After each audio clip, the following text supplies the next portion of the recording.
Bueno amigos, a esta hora de la mañana, 7:03, me complace muchísimo, como siempre, dar la bienvenida, en este caso, a quien es mi primer invitado. Se trata de Jorge Roig, miembro del Consejo de la Administración de la Organización Internacional de Trabajadores OIT, fue presidente de Fedecámaras. Jorge, buenos días, feliz semana, bienvenido. Muy buenos días, Eduardo. Gracias por este contacto. Tiempo sin conversar contigo. Espero se nos escuche bien. Bueno, se te escucha perfecto, te estoy viendo y nos interesa saber cómo le vas tomando el pulso a este momento en particular, cuando Nicolás Maduro, su equipo informan que vamos a una semana de cuarentena radical total para aspirar a que la semana que viene haya una flexibilización gradual general. Ha sido difícil en medio de esta fuerza que está mostrando el COVID actualmente definir una estrategia que propenda a la reactivación consciente y progresiva de la economía. Los sectores productivos del país están haciendo planteamientos muy concretos en el sentido de que esto nos va a acompañar por mucho tiempo y el país no se puede detener. ¿Cómo le tomas el pulso a esta situación? Bueno, gracias, Eduardo. La verdad es que ese es el tema de actualidad y es un tema que ya tenemos unos cuantos meses acariciando. El tema de la pandemia en Venezuela nos encuentra como sociedad, así como los seres humanos tenemos el aparato inmunológico fuerte o débil, a Venezuela nos encuentra con el aparato inmunológico como sociedad muy débil. ¿Cuál es ese aparato inmunológico? Bueno, que ya teníamos realmente una debilidad en nuestro sistema productivo, pero es que además tenemos una gran debilidad en nuestro sistema médico, de salud y asistencial. No tenemos seguridad social, los venezolanos no tienen seguridad social, hay una alta tasa de informalidad en el país, de gente que trabaja, ya no es el buhonero. Pensar en un informal hoy en día es un nuevo concepto absolutamente diferente. Informal es que está fuera del sistema de seguridad social, de un sistema formal. O sea, llámense millennials, gente que está en su casa trabajando, gente que vive el día a día, que lo que hace es para vivir. Y además, pues tenemos una profunda brecha social, con lo cual, evidentemente, las políticas públicas que señalan todos los países del mundo y sobre todo los que señala la OIT, en Venezuela no han podido ser aplicables. O sea, ¿cuáles son esos 4 pilares que la OIT promueve? Primero, ayuda a las empresas. En Venezuela no ha podido haber ninguna ayuda a las empresas, es un estado que está quebrado y que no tiene ni siquiera para mantener sus propias empresas. En segundo lugar, unas ayudas fiscales y monetarias que no han podido ser. Ustedes han visto que no se ha podido prorrogar el impuesto de la renta, ni hacer algunas políticas fiscales que en otros países se han hecho. Un tercer pilar que es ayuda a los más vulnerables. En Perú, no les estoy diciendo Noruega, se les entregan 500 soles a cada una de las personas que está en su casa producto de la pandemia. Aquí en Venezuela eso no es posible. Y por último, un acceso a fondos internacionales que tampoco es posible por esa diatriba política que mantenemos, donde ni el BID ni el Fondo Monetario Internacional nos pueden prestar dinero producto de que hay un desconocimiento, unos de uno, otros de otro, otros reconocen a Maduro, unos reconocen a Guaidó. Y bueno, mientras estemos en eso, no vamos a tener acceso a fondos internacionales. Así que no ha habido políticas públicas, no la va a haber. Aquí se trata de encerrarnos cuando le provoca al presidente, cuando suben los casos o cuando no hay gasolina, y dejarnos salir un poco más cuando a alguien se le ocurre que eso es factible. Pero no hay una política pública orientada realmente como en otros países. En medio de todo eso que describes, ¿qué va ocurriendo con la capacidad de las empresas venezolanas en todos sus niveles para generar trabajo y sobre todo para preservarlo? Ese es el punto fundamental. Yo creo que el mundo, si algo ha entendido con esta pandemia, es la importancia de cuidar a las empresas. A las empresas, porque las empresas son las que producen un empleo decente, ¿no? El empleo decente es aquel empleo que tú tienes cuando vengan las dificultades, tú tienes un paro forzoso, tienes seguridad social, y eso ha cogido muchísimo cuerpo producto de la pandemia. Tú empiezas a entender la importancia de tener empresas y no de que cada quien trabaje como le dé la gana. En Venezuela esta situación está crítica, sobre todo porque una de las políticas que se ha implementado es la importación libre sin aranceles, y evidentemente eso va en detrimento de la industria nacional. La industria nacional, que teníamos casi 11.500 industrias, hoy estamos alrededor de 2.500. Eduardo, y evidentemente que bueno, hay un sistema también comercial venezolano, que ahora está compitiendo bueno, con mercados iraníes, con gente que tiene algunos privilegios para las importaciones, con productos importados. Entonces, bueno, la verdad es que nuestro aparato productivo y nuestro comercio está bastante complicado, producto de que, bueno, hay en estos momentos un caos de libertades malentendidas económicas, en los cuales cada quien puede traer lo que le dé la gana, como le dé la gana, y Se congeló la imagen, vamos a ver si la recuperamos. Mientras escuchamos el interesante análisis de Jorge Roy. Yo estaba notando un caos de libertades mal entendidas. Traer lo que... Ajá, Jorge, ¿me escuchas? Perfectamente. Ok, Jorge, se congeló por segundos la imagen. Habíamos quedado, cuando tú hablabas de esta frase que incluso yo la estaba anotando, vivimos un caos o en un caos de libertades mal entendidas, que cada quien pueda traer lo que traiga. Estabas haciendo una descripción allí.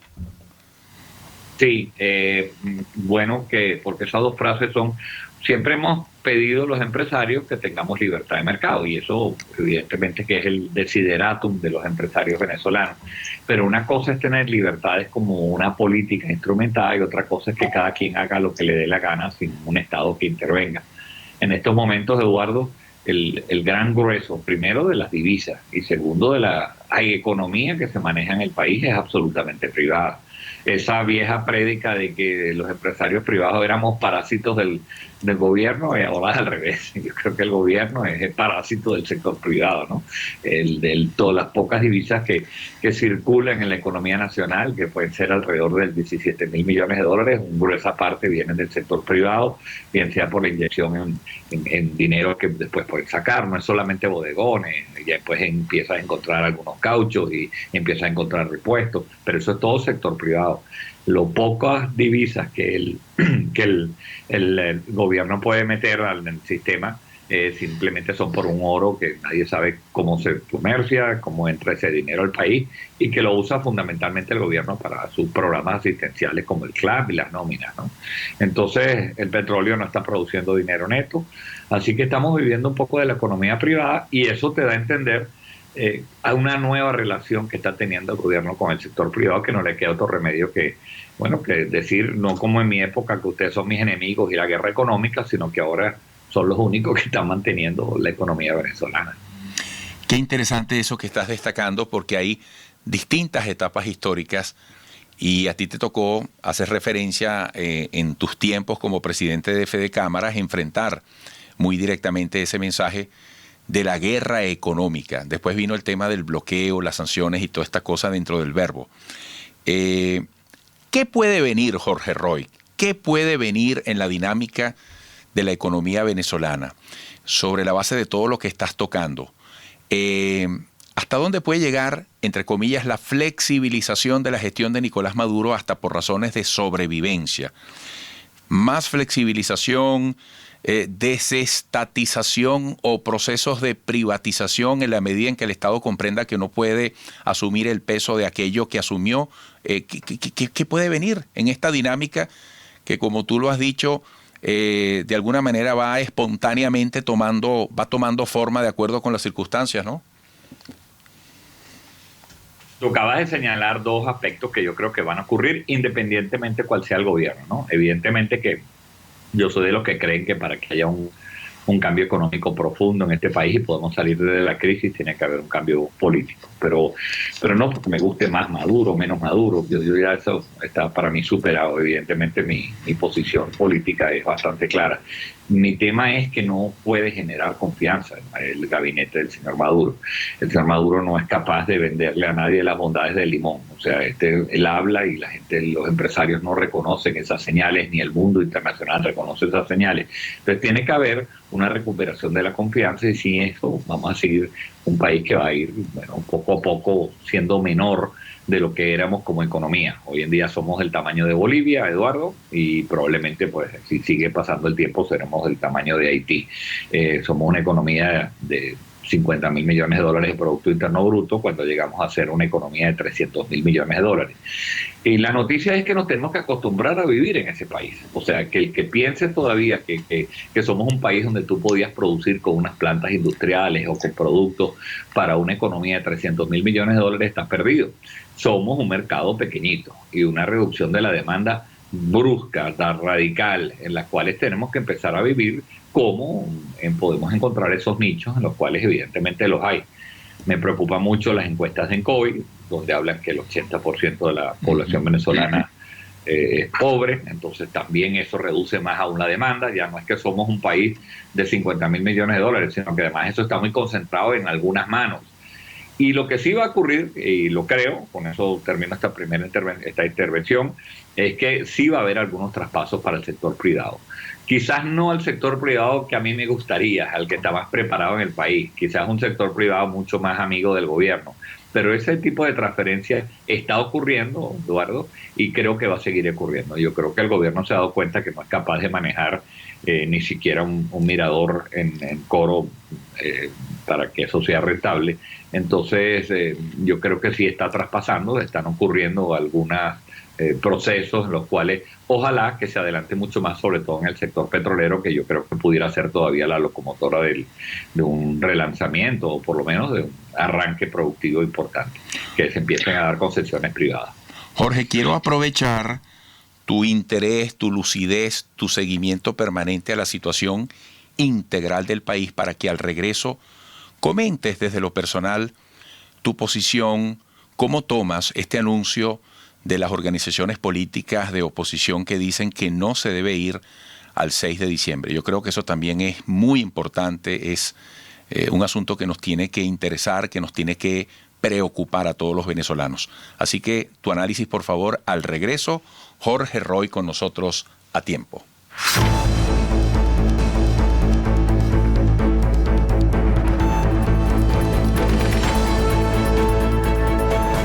Jorge Roy, miembro del Consejo de la Administración de la Organización Internacional de Trabajadores OIT, expresidente de Fedecámaras. Bueno, ¿qué significa en medio de todo lo que vienes analizando este pronunciamiento de un sector, de un importante sector de la oposición con respecto a las parlamentarias? Bueno, las buenas noticias es que hay una unión, ¿no? El hecho de que 26 o 27 organizaciones políticas se manifiesten por una abstención, me parece que solamente el hecho de mostrarse juntos en una política, me parece que ya es una buena noticia. Quizás la única mala noticia es que no me señalan cuál es la ruta, ¿no? Y un poco lo que estamos en el medio esperando a ver cuáles son las alternativas de votar o no votar, nos estamos desgranando qué pasa el día después de las elecciones. Entonces, eso no me lo dicen ni los que me dicen que no vote, los que me dicen que no vote no me cuentan qué va a pasar al día siguiente, pero tampoco me lo dicen los que me dicen vote.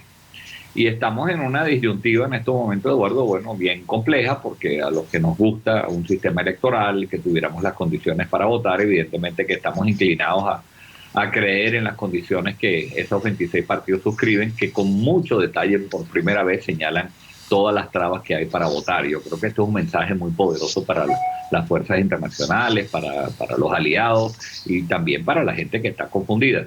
Pero de nuevo, me encantaría tener algunos mensajes más de una ruta, una vez que no votemos qué es lo que va a pasar, cómo se construye después esa alianza de la que se habla social, donde ya se intentó con el Frente Amplio y no fue muy exitoso. En fin, yo creo que faltan todavía muchos cabos sueltos, pero es un buen inicio saber que por lo menos están unidos, ¿no? Así que, bueno, confundidos como debemos estar todos, Eduardo, complicados. A todas estas, plantearse votar en medio de una pandemia donde cada día hay más casos de contagiados y con menos máquinas de votación que va a haber, bueno, parece también una locura ya irresponsable. Ya no se trata de un tema político, se tema de seguridad pública, ¿no?